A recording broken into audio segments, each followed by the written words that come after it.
Samalla mä opin käyttää nyt tätä mun hienoa kännykkää.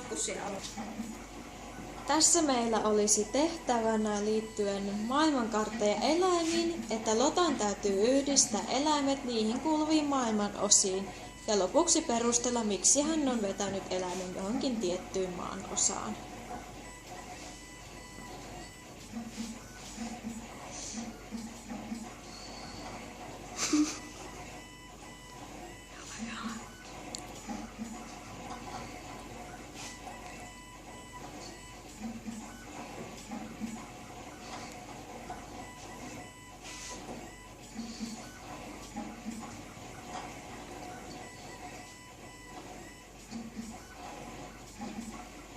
Noin, hyvä Lotta, mutta nyt voisit antaa perustelut, että miksi olet valinnut nämä eläimet ja laittanut ne tiettyihin maanosiin.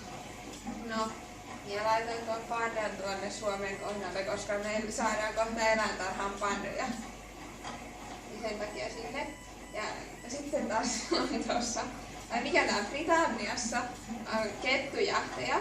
Ja kaikki tietää, että jääkarhut asuu täällä pohjoisessa. Ja piisoneita on Amerikassa, koska oli Buffalo Billin sirkus. Ja sitten pingviinit on täällä Etelämantereella.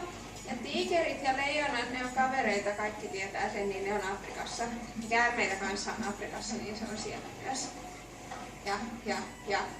Ja joutsenia on kanssa vähän joka paikassa.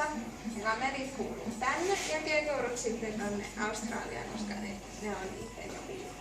Ja lapset voi tehdä tätä tehtävää yhdessä ja miettiä, että menivätkö eläimet oikeisiin vai vääriin paikkoihin. Ja yhdessä keksiä perusteluita, että miksi nämä eläimet kuuluvat tänne paikkaan.